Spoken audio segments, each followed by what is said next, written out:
Welcome back to the Anti-Harassment training modules. This is Tony again from the Sales Lab. Last time, we looked at Module 1, Setting the Stage, where we covered why we should be aware of the need for harassment-free and positive environments. We'll move on to Module 2, where we'll learn about identifying harassment. For our second module, we have 3 primary takeaway points. First, we're going to look at the definition of harassment. Second, we'll learn what forms of harassment exist. Third, and lastly, we'll talk about what might not be harassment.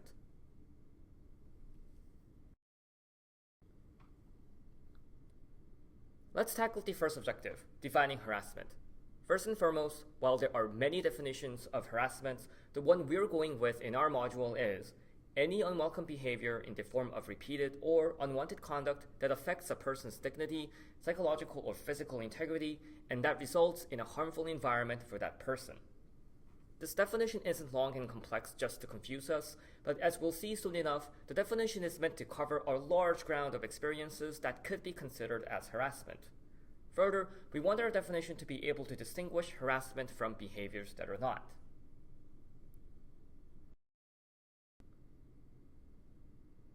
Let's look at some examples and apply the definition we just learned.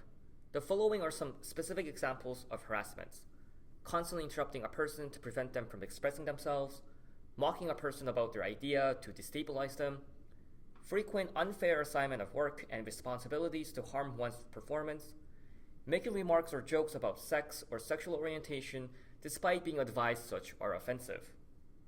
From these examples, we can see how our definition applies. All of these scenarios implies that the harassment behavior is persistent. In the case of the first example, persistent even when told the behavior is unwanted. Speaking of unwanted behaviors, all of these behaviors are generally unpleasant and unwelcome. In certain examples like the second one, perhaps one could argue that the perpetrator may not have intended to harass the person. Maybe it was meant to be just a light tease. Regardless, if the people around perceive it to be hostile, damaging, and generally unwelcome, it can quickly lead to becoming an incident of harassment. And lastly, all of these can lead to a person being hurt or making an environment feel hostile to a person. This is especially the case when harassment behaviors are pointed out but are tolerated rather than addressed firmly.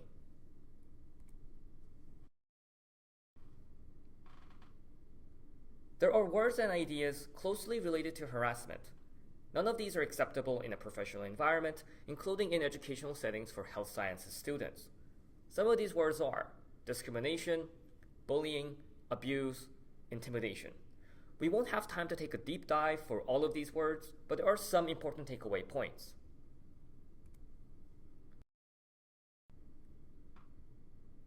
First, there may be overlaps in definitions. For example, certain behaviors like actively excluding somebody from a conversation is harassment, but is easy to view it as bullying as well. This is why incidents and behaviors can be labeled with multiple of these words simultaneously. If somebody is being excluded from a conversation constantly because of their group identity or belief, then not only is it harassment and bullying, but also discrimination. Remember that if you feel that you are a victim of any of these, you should seek help. We know our modules mainly deal with harassment, but we also feel that the information in these modules can be applied to these related words as well.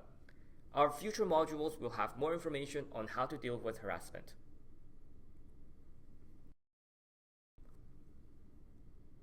While we're talking about related words to harassment, it's worth noting the Office for Respectful Environments, which is responsible for dealing with such issues in the Faculty of Medicine and Health Sciences, used the word mistreatment.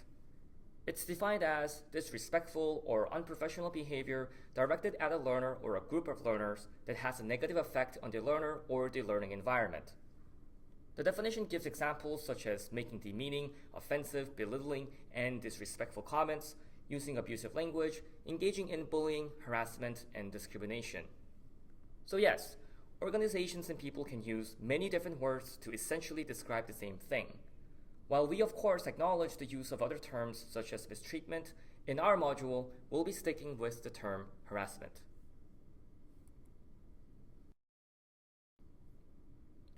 Just like how there's multiple ways of cutting cake, you could categorize harassment behaviors into many types.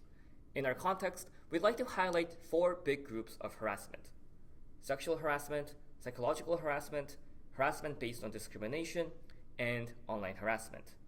Again, just like the related terms to harassments, these labels can be used simultaneously to describe an incident. Sexual harassment is a type of harassment that involves sexual advances, requests for sexual favors, or other sexual behaviors.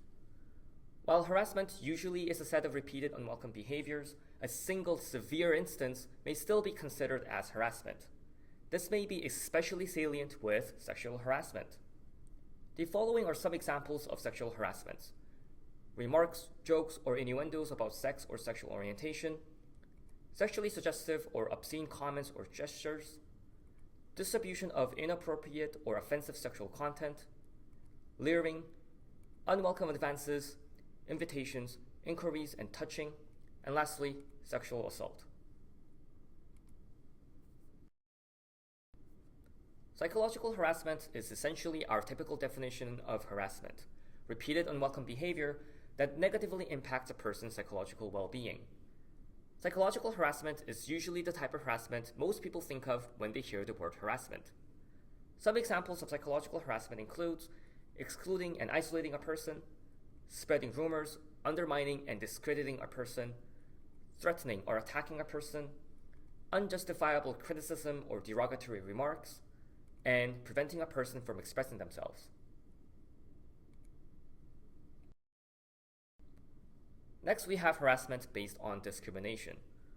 While discrimination itself can be separate from harassment, this type of harassment is when discrimination is explicitly part of the incident.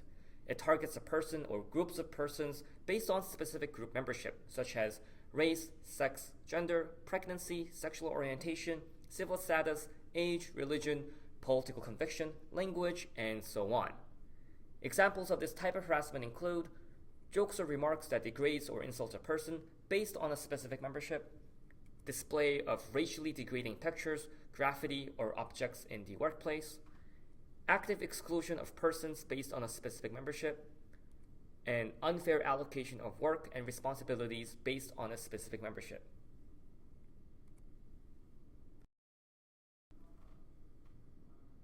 Lastly, we'd like to highlight online harassment. Our definition of harassment still applies here, but online harassment highlights such hostile behaviors occurring online.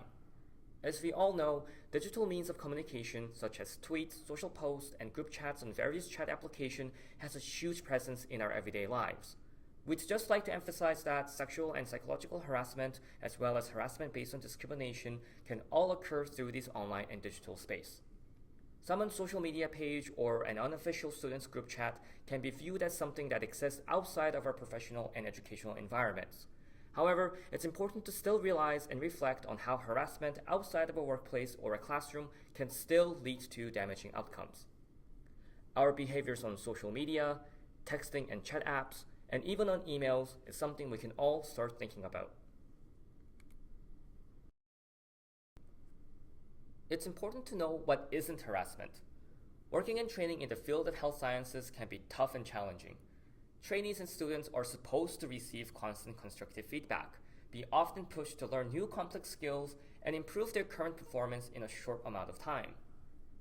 Difficult situations and feedback from others can be upsetting and stressful.